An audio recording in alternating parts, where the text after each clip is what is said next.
예, 감사합니다. 하나님의 말씀을 보도록 하겠습니다. 하나님의 말씀은 로마서 15장 1절에서 13절에 있는 말씀을 봉독하겠습니다.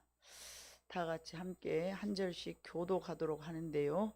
자, 신약 성경은 259페이지가 되겠고요. 제가 1절을 다 찾으신 줄 알고 먼저 봉독하겠습니다. 믿음이 강한 우리는 마땅히 믿음이 약한 자의 약점을 담당하고 자기를 기쁘게 하지 아니할 것이라.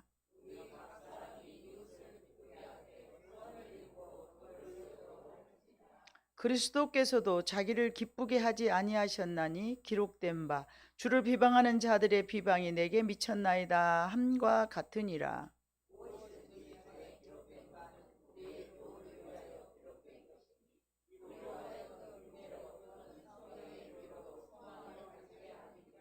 이제 인내와 위로의 하나님이 너희로 그리스도 예수를 본받아 서로 뜻이 같게 하여 주사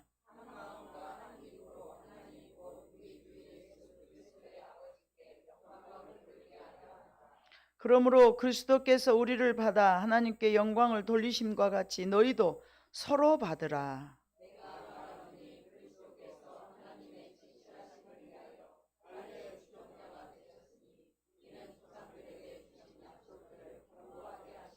이방인들도 그 긍휼하심으로 말미암아 하나님께 영광을 돌리게 하려 하심이라. 기록된 바 그러므로 내가 열방 중에서 주께 감사하고 주의 이름을 찬송하리로다 함과 같으니라.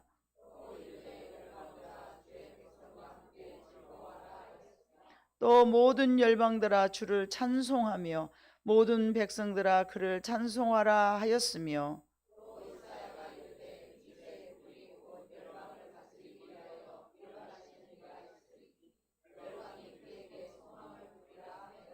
소망의 하나님이 모든 기쁨과 평강을 믿음 안에서 너희에게 충만하게 하사 성령의 능력으로 소망이 넘치게 하시기를 원하노라. 아멘. 여러분, 사람들은 이제 세상을 살아가면서 많은 것이 발전하고 또 서로 참 살아가기에 편한 세상으로 지금 점점 만들어져 가고 있어요. 50년 전만 해도 저희들이 살아가는 그 세상이 그렇게 좋은 세상이라고 말할 수 없었어요. 예.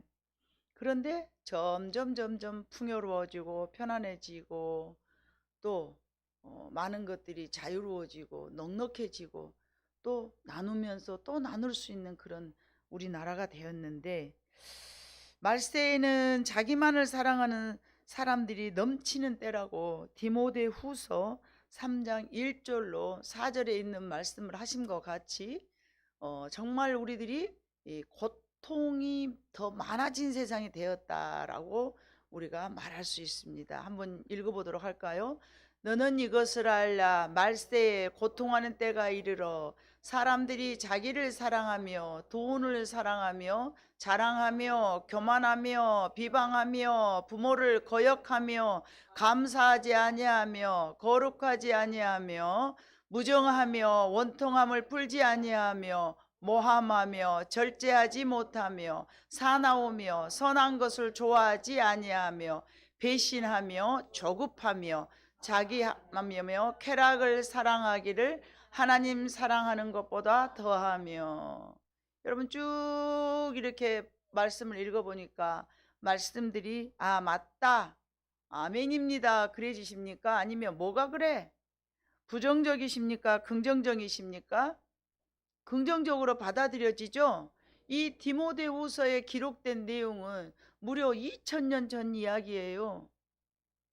그러나 성경은 여전히 살아있어서 말씀으로 오늘도 저와 여러분의 가슴 속에 잘 와 닿는 것을 느낄 수 있습니다.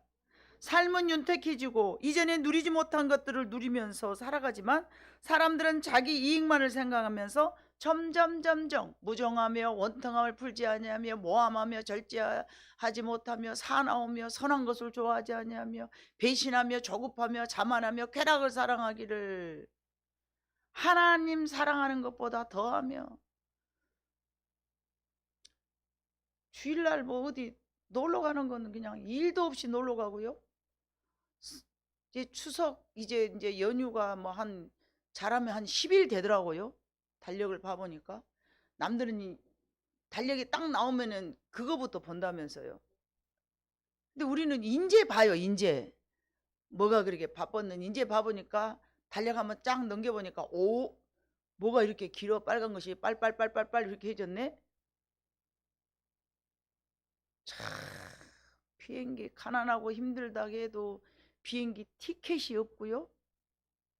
처음에 KTX 막 나왔을 때 어우 비싸서 어떻게 저걸 타, 자리가 없어서 못 타고요. 가난한 나라입니까? 궁핍한 나라입니까? 그러면데 우리가 살아가면서 야 세상에 살기 좋아졌어, 참 우리가 살아가는데 여유가 있어, 그럽니까? 더욱더욱 세상은 함께 살기 어려운 곳이 되었어요. 부모를 섬기는 것도 그저 문안 인사하고 대강 그 전에가 왔다 가고 뒤에 왔다 가고 뭐 아무짝에나 그냥 하고 자기들 유익하는 세상으로 만들어가면서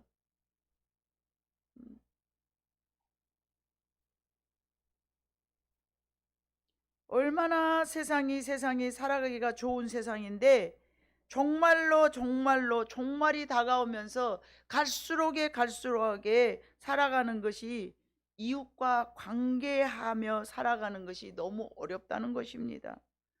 성경은 오늘 주제 제목이 너희도 서로 받으라 그랬는데 서로 받으라라고 바울이 이야기하셨습니다. 7절에 봐보니까 하나님께 영광을 돌리심과 같이 너희도 서로 받으라. 뭘 서로 받아야 될까요? 사랑을 서로 주고받는 거 얼마나 아름답습니까? 나누고 살아가는 거 너무 좋죠. 그런데 이거는요, 신앙이 없는 사람들도 서로 사랑하는 사람들끼리는 잘 할 수 있어요. 네가 나를 좋아하는데 나도 너를 좋아해 줘야지. 오는 것이 있으니까 가는 것도 있어야지. 서로 받는다는 삶의 의미는요, 오늘 본문의 말씀 이 14장 로마서 14장에 있는 말씀과 연이어서 봐보면요, 이제 강한 자와 믿음이 약한 자, 믿음이 강한 자와 믿음의 약한 자의 관계를 통하여서 말씀을 해주고 있는데, 개역된 성경에는 믿음이 강한 우리로 표현이 되어 있습니다. 이 말씀의 뜻은 펼쳐서 말씀드린다면 할 수 있는 우리와 가능한 우리로 우리가 생각을 바꿔본다면, 반대로 믿음이 약한 자는 할 수 없는 자와 안 되는 자, 강한 자와 약한 자를 풀어서 해석을 하자 치면 기도를 잘할 수 있는 사람과 기도를 잘 못하는 사람, 봉사를 잘할 수 있는 사람과 봉사를 못하는 사람, 주일 성소를 온전히 할 수 있는 사람과 주일 성소를 온전히 못하는 사람, 11조를 잘 할 수 있는 사람과 11조를 못하는 사람, 이렇게 할 수 있는 사람, 되는 사람, 반면에 할 수 없는 사람과 안 되는 사람, 이렇게 우리가 생각을 해 봅시다. 사도 바울은 믿음이 있어서 먹을 수가 있는 자와 믿음이 연약해서 먹을 수 없는 자, 이게 뭐예요? 제사 음식에 관한 내용입니다. 믿음이 강한 사람은요, 이거 뭐 음식인데 뭐 이거 나하고는 별 상관없어, 우리는 정죄함이 없으니까 뭐 이건 음식이지 내가 제사에 드리는 음식이 아니야, 이렇게 생각하면서 믿음이 강한 사람이 먹을 수 있는 것과, 아이고 이거 먹지 마라 했는데 왜 이런 걸 먹어?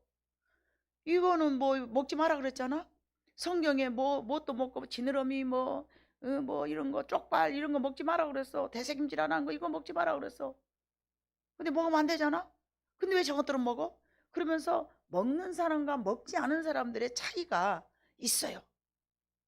어떤 사람은 믿음이 강해서 먹어도 돼. 어떤 사람이 믿음이 약해서 먹으면 큰일 나. 얼른 버무러지래요. 안 먹은 사람 믿음이 더 좋아 보이잖아요. 견해의 차이가 있어요. 그래서 이 믿음이 없어서 먹을 수 없는 자들의 약점을 담당하라라고 바울이 말씀하셨어요. 너의 약점을 담당하라. 몇 절에 있을까요? 예. 너의 약점을 담당하라. 6절, 2절, 1절. 믿음이 강한 우리는 마땅히 믿음이 약한 자의 약점을 담당하고. 자, 사도 바울이 이 약점이라고 말을 했어요. 믿음이 있는 자와 없는 자의 사이를 약점을 담당해라. 바울이 말했던 이 약점이라고 하는 단어를 우리는 주목해 보려고 합니다. 우리가 살아가고 있는 이 시대에는요, 우리는 서로 다름을 약점으로 부각시켜서 서로 대립할 때가 너무나 많습니다. 다른 견해와 다른 행동을, 나와 다른 행동과 나와 다른 견해를 비교하면서 우리는 자기도 모르는 사이에 상대를 낮추거나 나 자신을 더 우월하게 생각할 때가 있습니다. 양심적으로 여러분 그렇지 않습니까? 그럽니까? 조용합니까? 우리가 가만히 뒤돌아서 자기 내면의 양심이 지금 다른 사람을 비방할 때 내 마음이 어쩐가 봐보세요. 나를 조금 더 높은 데 두지 않습니까? 예. 자기를 조금 더 위에 두면서 못하거나 안 하는 사람을 나보다 더 아래 낮추고자 하는 이기적인 마음이 우리의 마음속에 있다는 얘기입니다. 나도 모르는 사이에 그래요. 나도 모르는 사이에 상대를 낮추거나 내 자신을 더 우월하게 생각할 때가 있어요. 그러면서 딱 비방을 하는 거예요. 그 약점을, 다른 사람의 약점을 보면서. 그런데 사도 바울은 너희가 믿음이 강한 우리는 마땅히 믿음이 약한 자의 약점을, 강한 사람이 볼 때는 믿음이 약한 사람들의 행동을 그의 약점으로 우리는 보죠. 그러면서 그거를 담당하고 자기를 기쁘게 하지 아니할 것이라. 그 말씀을 지금 제가 풀어서 말씀을 해드리는 거예요. 자기를 기쁘게라는 이야기는요, 자기도 모르게 자기를 높여서 우월하게 생각한다는 거예요. 그거는 자기의 기쁨이라는 얘기죠. 아멘? 사도 바울은 다른 이들의 약점을 자기를 위해서 사용하지 말라고 말을 한 거예요. 3절, 그리스도께서도 자기를 기쁘게 하지 아니하셨나니 기록된 바 주를 비방하는 자들의 비방이 내게 미쳤나이다. 예수님을 비방했던 그 비방이 바울에게도 미쳤어요. 똑같은 복음을 증거하니까 바울을 굉장히 싫어하는 거예요. 물론 배후에 조종하는 마귀가 있겠지만은 사람들은 그거를 모르니까 예수님을 비방했던 그 비방을 바울에게도 계속 비방을 하는 거예요. 그럴 때 바울의 마음이 어쩌겠어요? 아니, 저것들을, 예수님도 모르는 저것들이 뭐 안다고 저렇게 깝치면서 나를 함부로 여기고 그래? 여러분, 그렇게 할 수 있을까요? 없을까요? 너무나도 우리는 그럴 수 있다라고 생각합니다. 알도 못한 것들이 왜 저려? 다른 사람들의 다름을 약점으로 생각하는 데에서는 자신도 모르게 자기 우월감을 갖게 하는 나쁜 마음이 내재되어 있기 때문입니다. 네. 그런데 사도 바울은 그 약점을 담당해라. 네. 그런 약점을 담당하라. 이 담당하라는 말은요, 다른 말로 하면 짊어져라. 짊어진다는 의미를 여러분 생각할 때 얼른 누가 생각납니까? 어떻게 이렇게 똑똑하세요? 여러분 정말 현명하십니다. 그래서 예수 그리스도를 따르는 사람은 결코 망할 수가 없는 거예요. 예수님이 우리에게 짊어지는 모습을 너무 철저하게 보여주신 거예요. 이 짊어짐이, 이게 예수를 모르는 사람한테 설명하려면 제가 얼마나 입 아프겠어요. 근데 여러분, 짊어진다는 단어 딱 떠오를 때 예수님을 여러분 생각하는 아주 현명하고 똑똑한 여러분이잖아요. 더 이상 뭐 필요하겠습니까? 남의 약점을 짊어져라. 정말 여러분이 말씀하신 것처럼 누가복음 14장 27절에 봐보니까 예수님께서 우리의 모든 죄악을 담당하시면서, 자 읽어봐요. 시작. 누구든지 자기 십자가를 지고 나를 따르지 않는 자도 능히 내 제자가 되지 못하리라 그랬어요. 예수님을 따른다는 우리가 예수님의 십자가를 우리가 짊어지지 않는다면 능히 너희는 내 제자라고 말하지 마. 고통이 너희에게 따르느냐? 그건 너희가 나의 제자가 되었다는 얘기야. 감사해. 우리가 결코 기뻐할 일은 아니죠. 어떤 사람이 십자가 지면서 행복해, 감사해, 그럴 수가 있습니까? 주여 오메 아이고 힘들어라 그러면서도 기도하다 보면은 그래 주님 가신 길 접과 협잡한 길 나도 가리라 그렇게 하면서 우리가 따라가는 것이지 그거를 막 좋아요 해피 막 아주 막 예? 장미꽃 누가 한 다발 사준 것처럼 할렐루야 그럴 사람 아무도 없어요. 오늘 내가 밥 한번 살게 그러니까 좋아 그렇게 행복해 가면서 십자가 질 사람은 없어요. 그 십자가를 지고 가면서 누가 그렇게 행복하게 가겠습니까? 다만 누가복음 14장 27절에 있는 말씀을 우리 내리 속에 기억하면서 그래요. 이 짐을 내가 지고 가자. 막 비방하고 욕하고 이해 못하니까 나한테 잘못했다 그러고 너는 왜 그 모양 그 꼴이냐 그러고 그렇게 해서 사람 살 것 같냐고 막 하면서요. 예? 서울 안 가본 사람하고 간 사람하고 싸움하면 누가 이긴다? 어째 그럴까? 모르는 게 막무가내 우겨대거든. 막무가내 우겨대. 근데 아는 사람 어째요? 품어버려. 그런다 해. 네가 안 가봤으니까 우겨대는구나. 그래요. 언젠가는 가보게 되면 네가 알겠지. 갔다 온 사람이라 여유가 있는 거예요. 해본 사람들은 여유가 있는 거예요.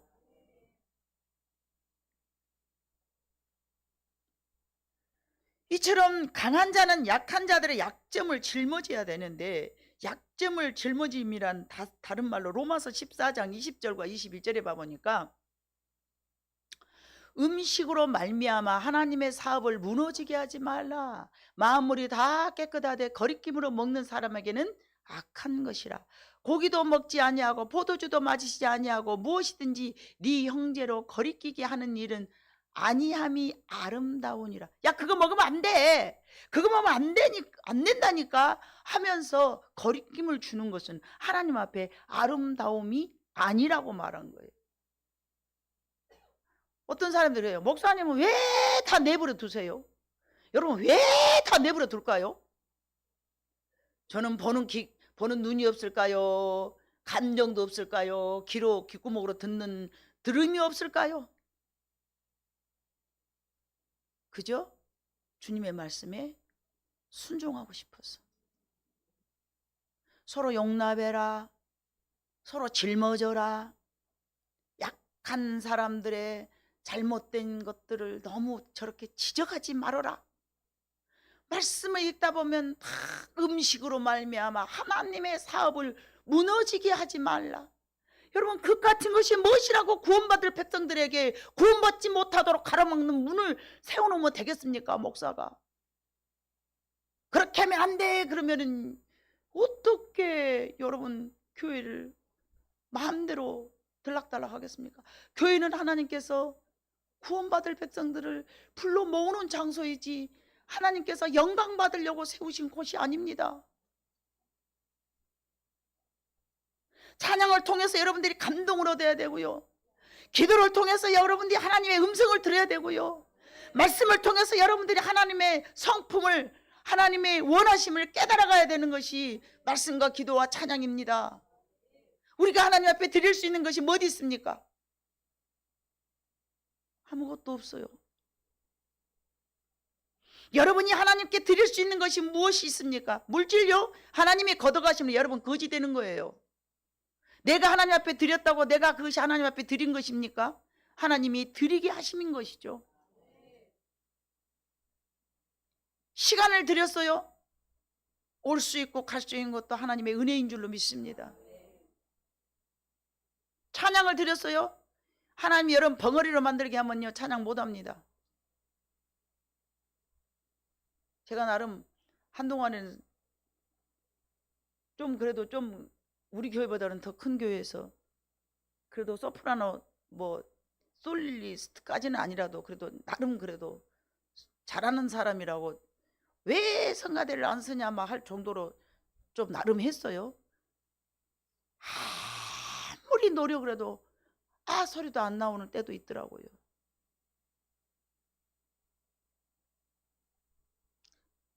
모든 것을 하나님께서 허락하여 주셔야 우리가 할 수 있는 것이지, 하나님이 허락하시지 않으면 우리는 아무것도 할 수가 없습니다. 여러분, 오늘 지금 교회에 오는 것도 하나님께서 건강 주셔서 오는 것 아니겠습니까? 건강을 잃어버리면 여러분 하나님 앞에 나올 수 있는 사람이 누가 있습니까? 믿음이 약한 자들 때문에 그들이 실망하지 않도록 그들을 위해 그 음식을, 바울은 저렇게 말씀하시고 난 다음에 고린도전서 8장 13절에 나는 다른 사람들을 위하여서 고기 자체를 아예 평생 먹지 않겠다라고 말한 거예요. 읽어봐요. 시작. 그러므로 만일 음식이 내 형제를 실족하게 한다면 나는 영원히 고기를 먹지 아니하며 내 형제를 실족하지 않게 하리라.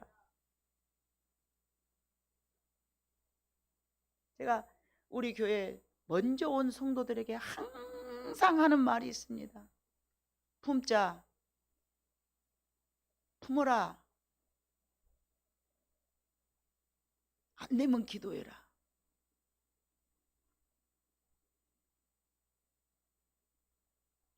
우리도 그러지 않았느냐? 모를 때는 믿고 따라주니까 감사하고, 그러면서 교회를 세워가는 것이 너무 감사하죠. 다른 사람들이 우리를 어떻게 보든 우리는 하나님의 말씀 안에서 올바르게 세워가려고 몸부림을 치고 있어서 하나님이 보시고 기뻐하실 줄로 믿습니다.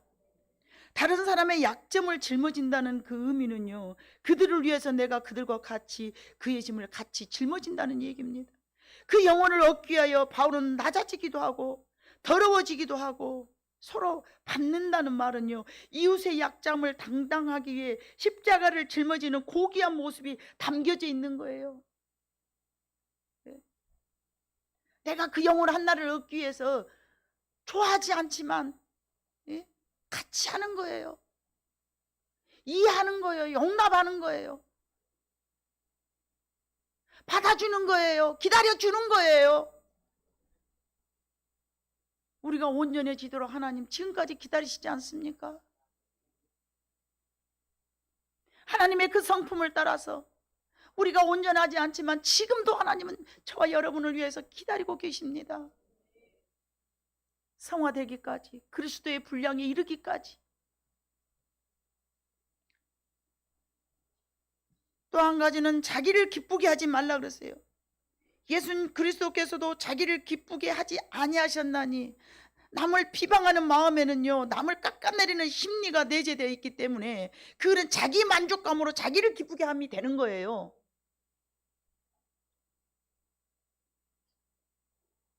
예수님도 자기를 기쁘게 하지 아니하셨나니, 3절 그리스도께서 자기를 기쁘게 하지 아니하셨나니 기록된 바 주를 비방하는 자들의 비방이 내게 미쳤나이다. 주님을 비방했던 모든 비방이 바울에게 미쳤어요. 그럼에도 자기를 기쁘게 하지 않는 삶을 바울이 산 겁니다. 시편 69편 9절에 봐보니까 다윗이 하나님을 위해서, 봐봐요, 시작. 주의 집을 위하는 열성이 나를 삼키고 주를 비방하는 비방이 내게 미쳤나이다. 다윗의 고백입니다. 다윗은 블레셋과 싸워 이긴 후에 제일 먼저 법궤를 다윗성으로 옮겼으며 하나님의 궤를 위하여 하나님의 집을 만들겠다라고 사무엘하 7장 1절로 2절로 내가 하나님의 앞에 열심을 내가지고 하나님 성전을 짓겠습니다. 여호와께서 주위의 모든 원수를 무찌르사 왕으로 궁에 평안히 살게 하실 때에 왕이 선지자 나단에게 이르되 볼지어다 나는 백향목 궁에 살거늘 하나님의 궤는 휘장 가운데 있도다. 이게 누구의 마음이에요? 다윗의 마음이에요.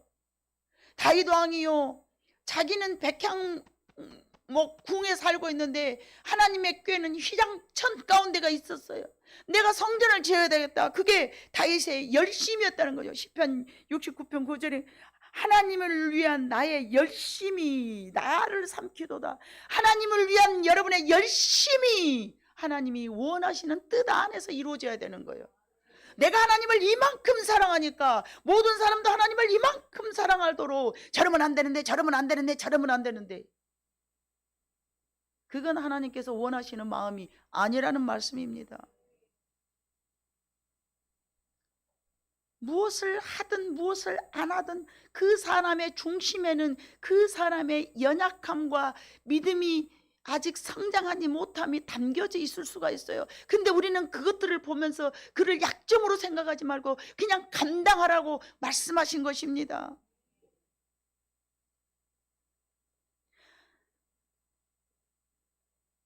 여러분, 다윗이 하나님에 대한 열정은 하나님을 위함이 아니었고 자기를 기쁘게 하는 동기가 있었음을 말씀하시는 거예요.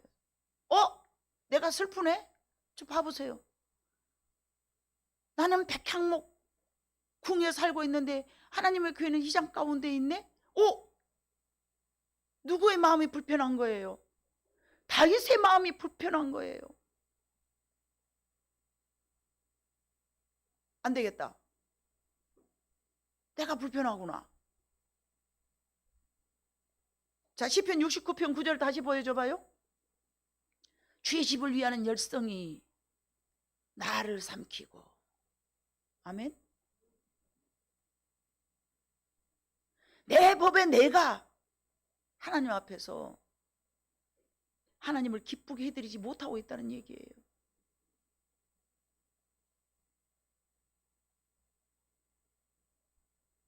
자기를 기쁘게 하는 삶이 아닌 거는 그걸 뭘까요? 자기를 기쁘게 하지 않는 삶이란 뭘까요? 곧 이웃을 기쁘게 하는 삶입니다. 아주 간단합니다. 그러나 그게 그렇게 쉽지만은 않습니다. 내가 이렇게 함으로써 저 사람이 기쁠까? 내가 이렇게 함으로써 저 사람이 행복할까? 여러분, 매 순간 이렇게 살 수 있을까요? 그러나 예수님도 그렇게 살았고 바울도 그렇게 살았습니다. 바울이 예수 그리스도의 삶을 적용시킨 것은요, 그리스도께서 이웃을 위하여 감내하신 희생과 헌신을 말하고 있어요. 야, 주님은 어떻게 살았냐? 우리를 위해서. 야, 주님을 떠올려 봐봐. 너희 주님이 우리에게 어떻게 했어? 음식 먹고 안 먹고 그게 그렇게 중요해?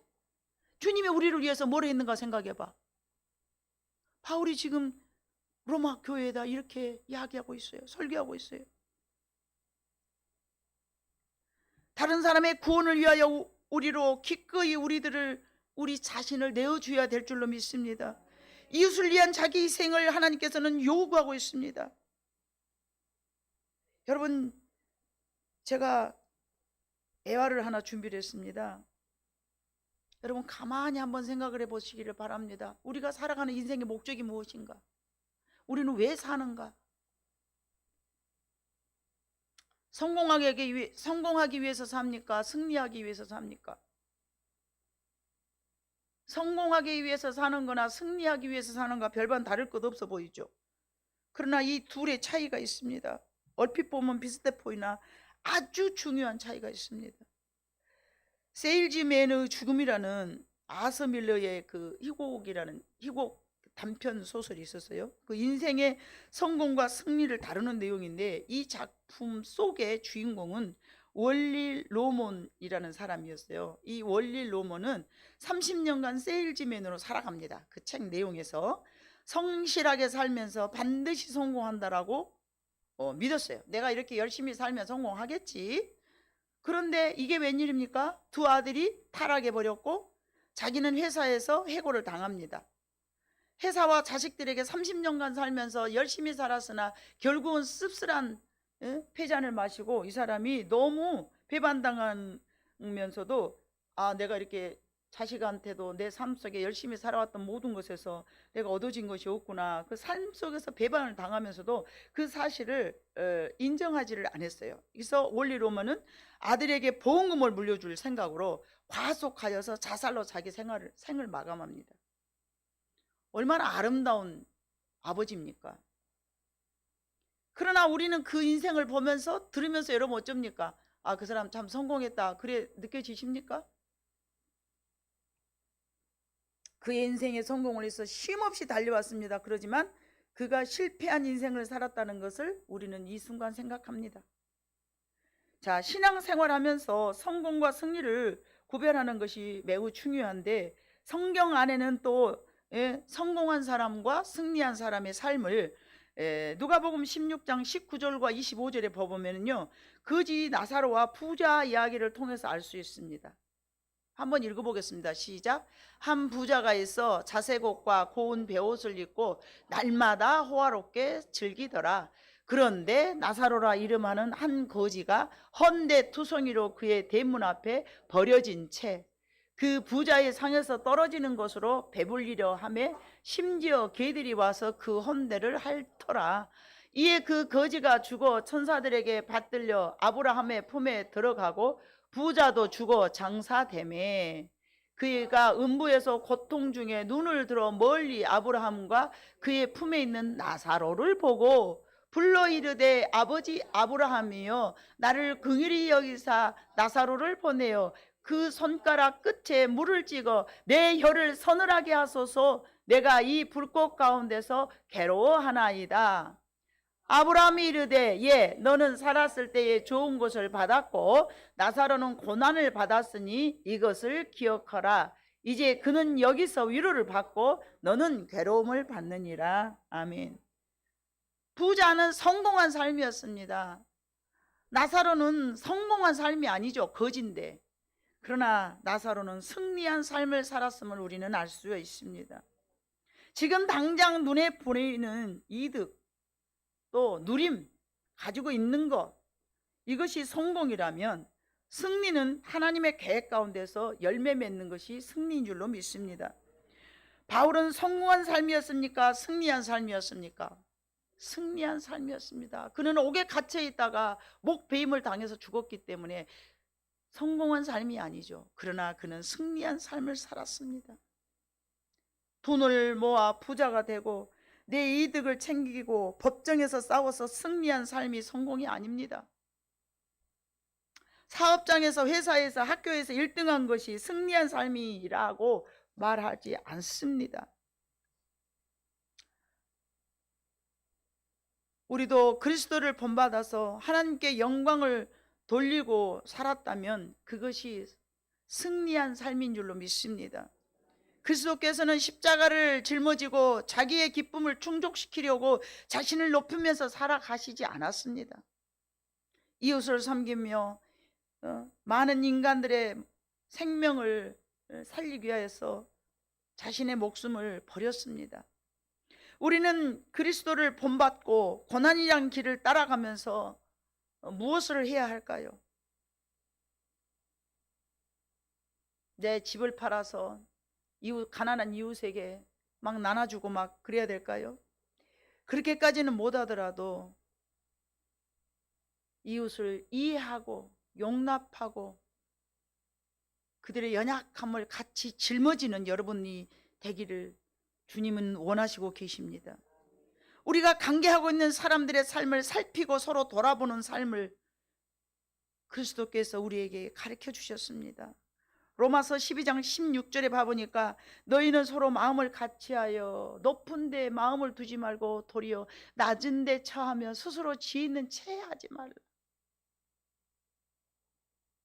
지혜가 좀 있더라도 없는 것처럼 내가 누군디 하면서 자기 자신을 알리고 싶고 자기 자신을 높이고 싶고 자기 자신을 대접받고 싶어가지고 우리는 그러지 말아야 될 것 같습니다.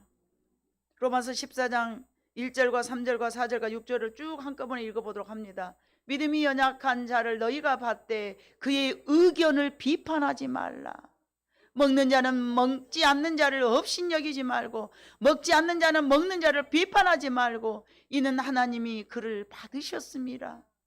남의 하인을 비판하는 너는 누구냐?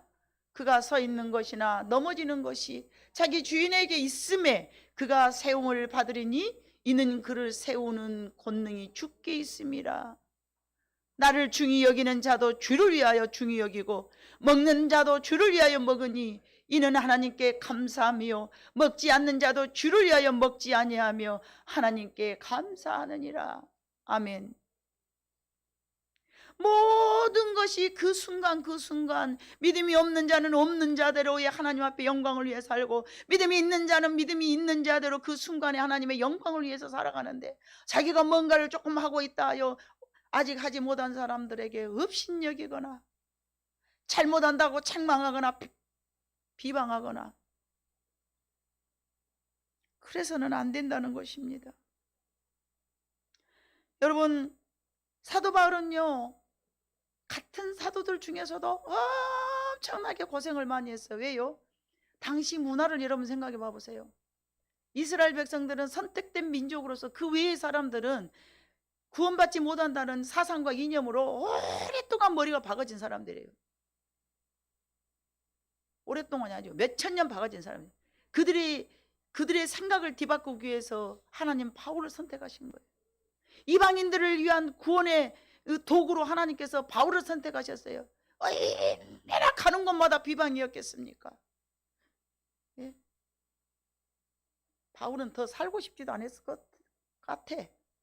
옥에서 그냥 갇혀 있다가 사형 선고 받으면서도 이만하면 족하다 그렇게 이야기하셨잖아요. 그 심정이 조금은 이해가 가. 맨날 비방받으면서 오래 살아서 못 얻었어요. 적당히 살다가 그냥 하나님의 영광으로 그러고 목배움 가든 것이 얼마나 감사하겠어요. 우리가 생각할 때는 그것이 참 불쌍해 보이지만 바울 자신에게나 하나님 입장에서 볼 때는 가서 물어보면 알겠지만 그것도 아닐 것 같아. 참 나도 사도 중에 사도라는 말을 바울이 자주 썼어요. 성경에 봐보면 나도 사도 중에 지극히 작은 사도라. 사도로 인정을 안 해버리니까. 사도로 인정을 안 해줘. 잠시 한순간이 아니고요. 계속. 왜요? 그의 사역이 그랬어요. 이방인들에 대한 전도. 누가 그걸 생각이나 했겠습니까? 누가 그나 받아들이기나 쉬운 일이기나 합니까? 너무 어려운 일이죠. 누구나 그를 사도로 볼 수 없는 정도로 이해되지 않는 그런 사역을 감당했습니다.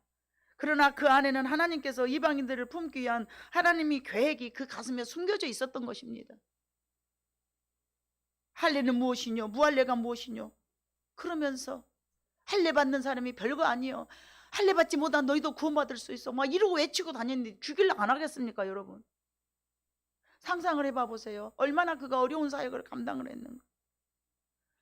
하나님의 섭리는 율법 없는 자들을 구하기 위함이었고 하나님은 율법 없는 이방인들을 사랑하시고 품어 긍휼하심을 나타내시고자 사도 바울을 사용하셨는데 많은 인간들은 그를 그렇게 보지 않았다는 얘기죠.